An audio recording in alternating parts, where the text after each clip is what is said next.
You're tuned into the Unnecessary Harm podcast, where we drill down on issues of substance use and its cultural impact. Your host, Shane Varcoe, Executive Director of the Delgado Institute, with over 40 years experience in youth and community work and a passion for building resilience. Welcome to the Unnecessary Harm podcast. Our guest today for our World Resiliency Week minicast is no stranger to the Unnecessary Harm podcast.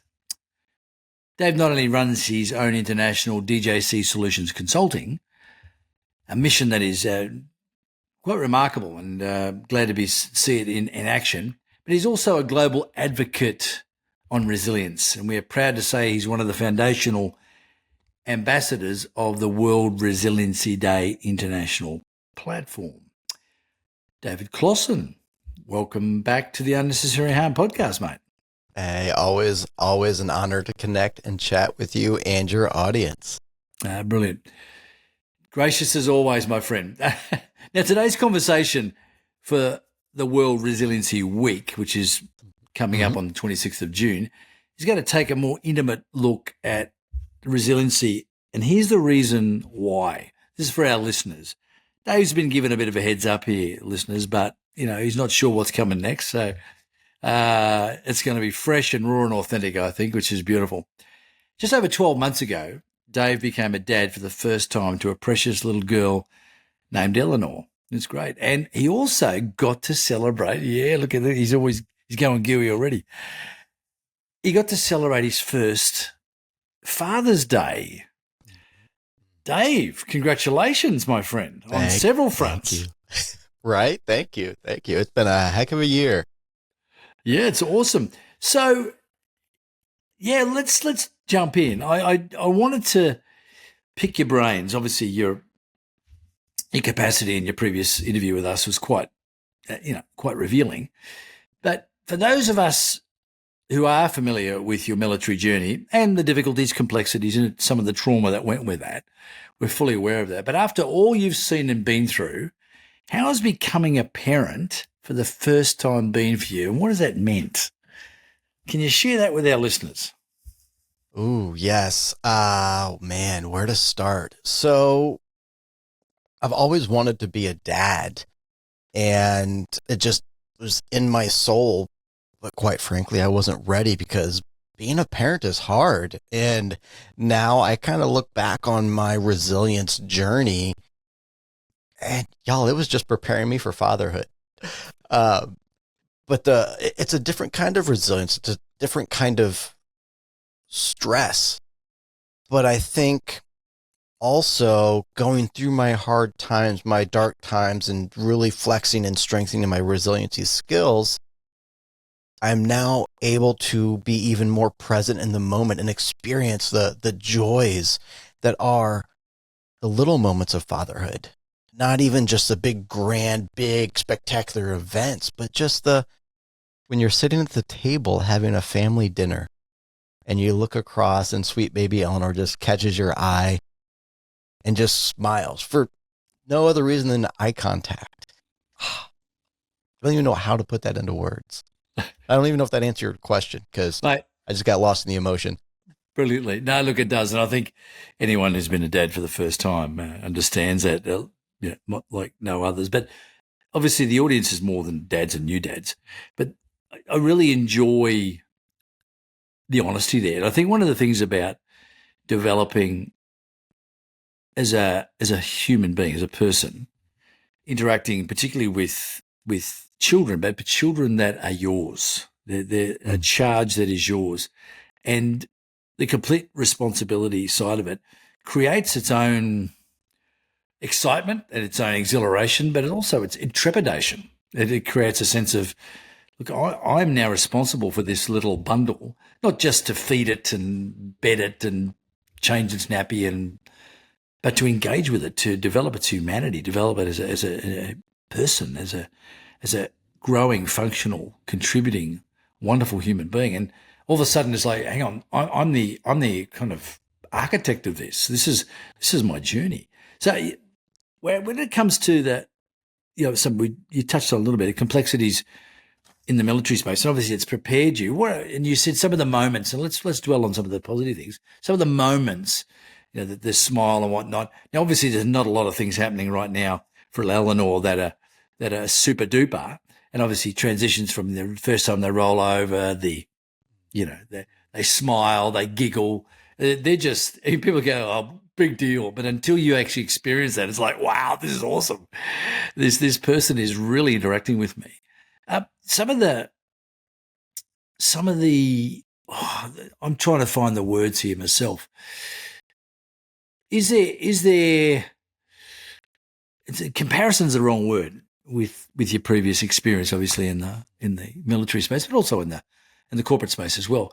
But what are some of the like moments when you're dealing with an audience or you're dealing with a mission, had previously dealt with a mission, and those kind of interactions with your environment and with the audience and with the mission itself. And then now with this little one, are there any sort of overlaps emotionally that you can go, it's like that? It's like both trepidation but also wonderment. Is there anything like that ticks for you, or is that kind of a too vague a question?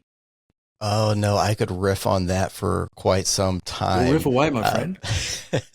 So a couple of the things that have really emerged or come to light for me as I've been watching Eleanor grow is that as I reflect back on my resiliency journey, which I'm still very much in, I think it's called life. Of course. But thinking about where does resilience come from?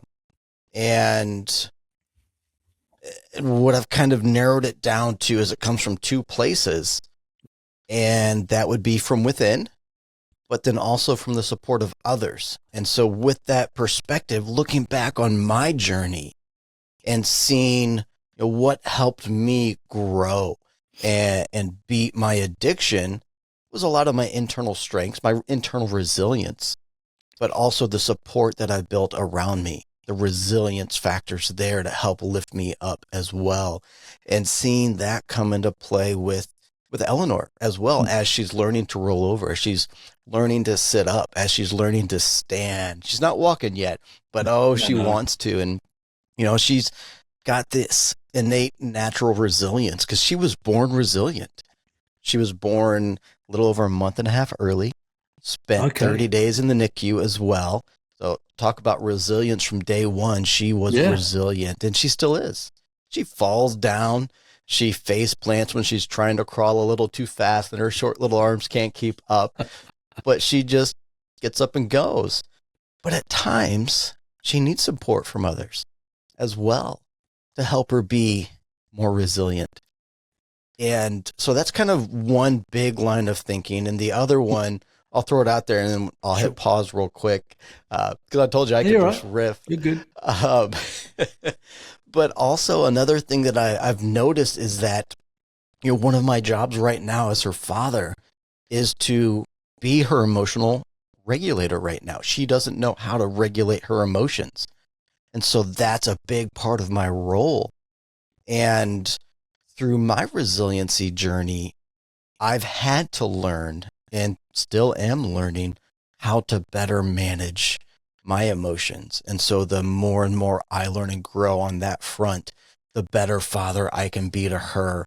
But even just having that awareness that that is a part of my role, I think positions me to be a better father for her. There's a short riff. That's a short one, I promise. I like it. And that second take, obviously the first one, I think that's wonderful, but normal and kind of part of the journey as a protector. But the second one, the emotional regulation dynamic is very, very powerful because that's a journey that goes all through our lives. And when children are particularly learning how to engage with life, engage with the foibles of life, their own personal life, as you said, that classic small one of just crawling too fast and going bang. And it's like, there's the cry of the squash nose, but also the cry of frustration.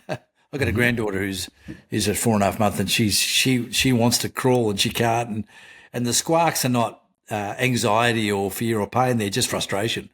So helping her trying to navigate that is so important. And of course, I think one of the key issues with resiliency, developing resiliency in the emerging child, emerging adult, is helping them understand that cognitively as well as emotionally and spatially, which is what you do predominantly in this stage.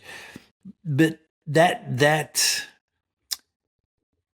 often missed by a lot of people. And the concept of regulating, helping people regulate, the idea is, well, just express yourself or let it out or just be unfiltered. Now, we can suppress, as you know, which is sometimes unhealthy, but sometimes we need to self-regulate. We need to self-discipline, as it were, to determine what we are going to do and not do, say and not say, not just for the sake of ourselves, but for the sake of others. And that also helps us understand our environments better and interact with them better. And that's all part of good parenting, as you're finding out, and you will no doubt be wonderful at, because you'll bring to bear the experiences and the resources that you have. But I want to just now tick to the next level with this now, because as a combat veteran and a trained sniper, you understand vigilance and you understand awareness. They were, and sometimes hypervigilance and hyper-awareness. And, you know, the liabilities and the assets of both of those, particularly in certain settings. So you get that.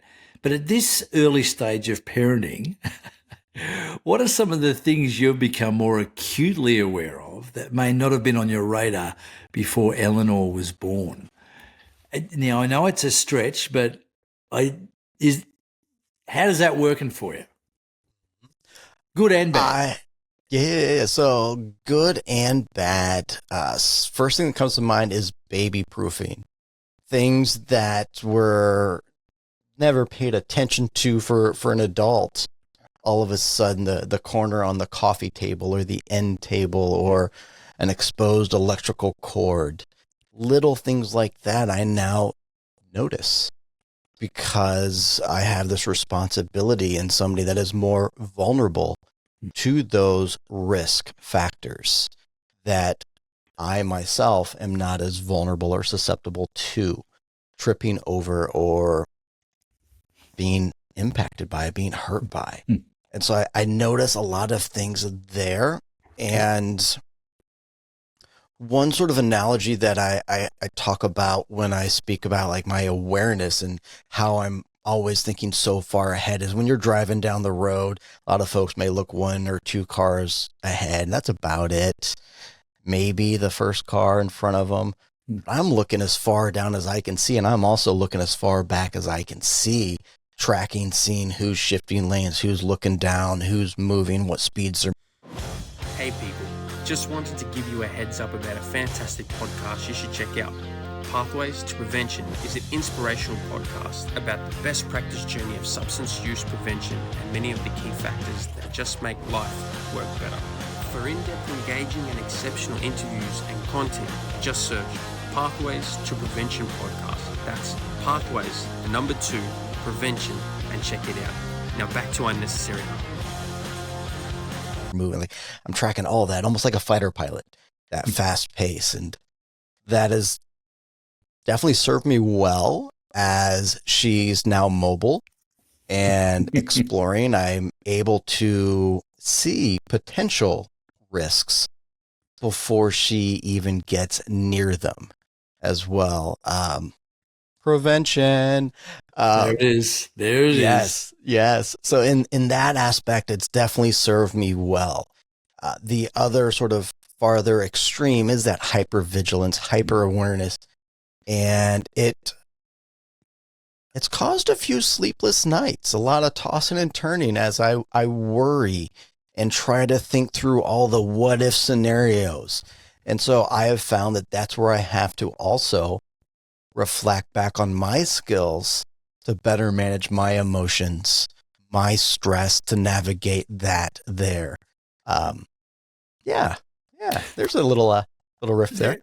No, it's good. And that's what I wanted to draw out, because I think every new parent has a level of anxiety, depending on confidences, experiences. Of course, we all. If it's just a little bit, that's amazing. Yeah, the repertoire of life, and particularly working with kids. And I know lots of people who are very competent people, incredibly skilled, capable, vigilant. Manage their emotions well. But you put them in front of a kid, they kind of like, It's like, what do I do with this thing? And that's not a criticism. I understand that. So being a new parent can be quite daunting. But as you said, the vigilance dynamic and the honesty there is really, really, really powerful, I think, for listeners, that this is a whole new arena. Now, regardless of whether you've been heavily involved with children or not, it is a staggering arena. It is a responsibility and it's an honor. It's an incredible honor and a gift to be able to do this, as a lot of people can't. So that responsibility, that honor, that gift, that duty, that joy, that whatever comes with a whole set of emotions and a whole set of expectations and a whole set of what ifs, as you said, what ifs and maybes. I think that's really important. So we talked about the toddler side of it. When it comes to projection, and as much as you want to share, of course, Dave, that's always the prerogative here on the unnecessary harm, as far as you want to go or as short as you want to be. The projecting into the future for Eleanor. Now, some people can I want her to be, they want to live vicariously through their children, or they think, the world's a mess and I want to make this happen. I want to put all these things on cotton wooler. What are some of the expectations that you're even playing with now that you think are healthy? And what are some of the anxieties or the globalization that's sort of happening now that you're going, hang on, just Dave, just tone it down. Is there anything that's sort of happening at the moment? Total honesty answer is I'm just trying to make it through one day at a time. Yeah. But no, my wife and I we don't talk about what we want her to be, where we want her to go to school. We try to stay out of that space, but we do talk about, and for me especially, and I think really driven by my own story, is that I want her to be happy and be happy in being herself and knowing her true self and having that good sense of self that this is who I am and I am happy. Those are directly drawn out of my own personal struggles and my own personal story, but those are really important aspects to me. And I think that kind of global sort of positioning of that, it's more of a state rather than a series of processes. All those processes are involved. And as we know, happiness is a byproduct, not a destination. If you make it a destination, you'll never get there. But again, the sense of being anchored, I know who I am, I know why I am, and I can be who I am. And that the empowering process that good parenting does enables kids to flourish. And we've done a previous podcast with a criminologist in the UK, and we talked about roots and wings. And I think that's really important. Parents or guardians or caregivers or, whoever your role may be, when you have the charge of the child, giving them roots and giving them wings are really, really important. And both of them are necessary for strength. I like the honesty, Dave, and it's good. And I think the one day at a time thing, I think there's an age-old mandate about that somewhere in ancient literature, one day at a time. It always works well. Again, just sort of buying into that a little bit further and pushing down that line. But obviously protection, provision, and potential are just some of the P words that we all play with. Around in nurturing and infant, they're kind of normal. But what's some of the priorities you're focusing on even now? And you said one day at a time and there's safety. What are some of the priorities, though, in the one day at a time process that you and your wife invest in? So obviously you're not thinking we're not got her going to school and she's going to be a doctor, and that's not what we're talking about. But what are some of those, obviously the protections there, we understand that, but what are some of the other things that you're just sewing and playing with and at the moment in that space? Yes. To continue the P word trend, presence. That is a big one. We try to be fully present. My wife and I were actually talking last night that we're terrible at texting with folks now. And we're okay with that because that means our phone is on the table in the other room and we're there present with Eleanor. And sort of the door that being fully present with her opens leads to connection, leads to that sense of safety, that vulnerability, that learning, that exploration. And so it really starts with being present as a parent.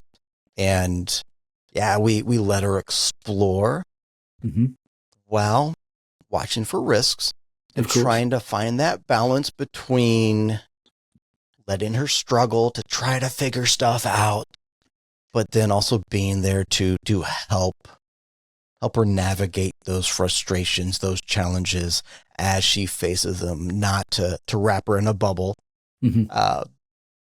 And we're also, through presence and connection, working on communication with her. Hand signs, talking to her, explaining things, and just letting her engage with the world around her and engage with us. That's awesome. Yeah, again, safety and security. It's there's an interesting quote now. I'm going to do myself a harm here by not remembering the author, but essentially they say when it comes to the foundation or the very first core element of paradise, what is it? And people talk about all sorts of things. And this particular anthropological author said, no, the very fundamental foundational element you need for paradise to exist is security. Without it, everything else doesn't work. And I went, wow, that's actually quite insightful. I mean, obviously there's a lot more to it than that, but the idea of we all want paradise, but the fundamental of that is security. I think that's where foundational for resilience starts, a sense of security, boundaries and strength and foundation. And then obviously then you build, and then you build from that point, which is what good parenting does for kids, as you're aware. Now, what are the motives? Now, we're going to transition into World Resiliency Day, World Resiliency Week. One of the motives for our WRD platform this year is HEROES, HEROES. Now, we made an acrostic out of that because we thought we'd be clever. This is an acronym for Health Empowering Resilient Operators Enhancing Society. So say that again. HEROES are Health Empowering Resilient Operators Enhancing Society. So it's not just about me being great and me being good and me being okay, which is all fine. There's nothing wrong with that. But as our opening video on this year's campaign, we talk about what a hero looks like and what a hero is. And you understand this because you've been right in the middle of that. But a hero, for the sake of this particular audience, this particular podcast, is a definition we've used for a long time. A hero is someone who does a brave, selfless, and sacrificial act that benefits somebody else. Now, we talk of sporting stars as heroes. We talk of actors as heroes. It's a misnomer. Now, they're talented, they're gifted, they do great things, and their exploits are fantastic, and we admire them. But in the real terms, they're not heroes. They're not doing brave and selfless and sacrificial acts that benefit others. Military people do that. First responders do that. All sorts of other people in situations that they find themselves do that.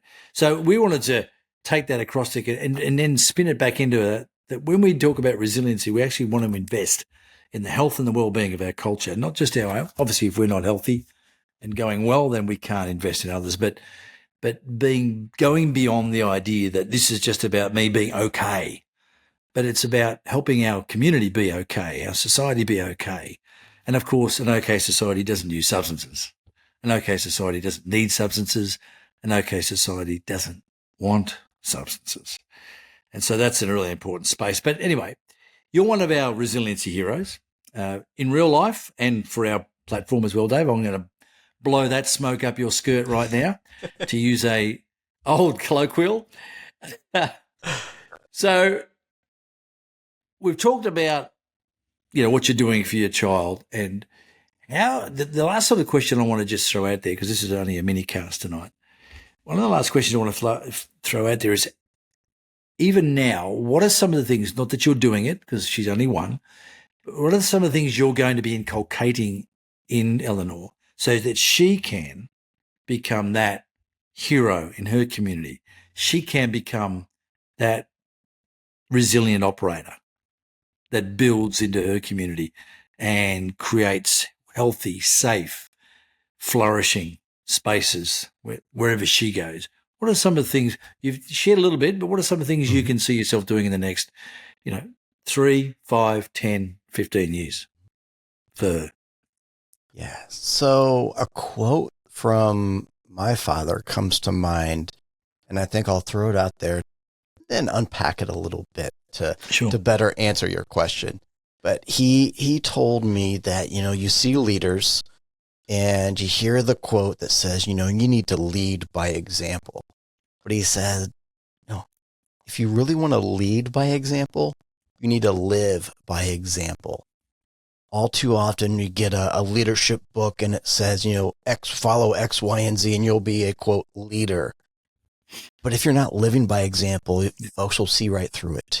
So you need to lead by example.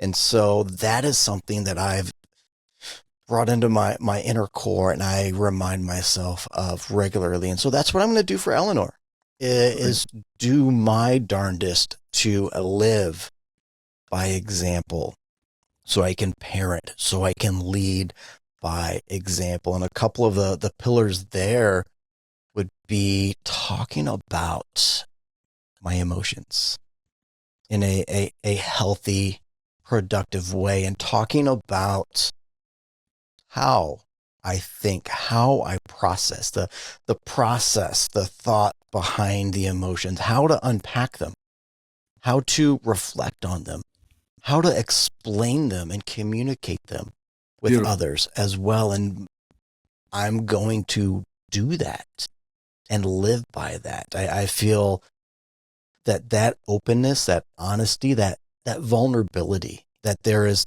strength in that. And to bring it back to resilience, and actually back to where the two places resilience comes from within, but also from others. And when you're vulnerable, there's a strength in that. And that is what will open the door to connection and support in others to help you be more resilient as well. Brilliant. How's that? Mate, I love it.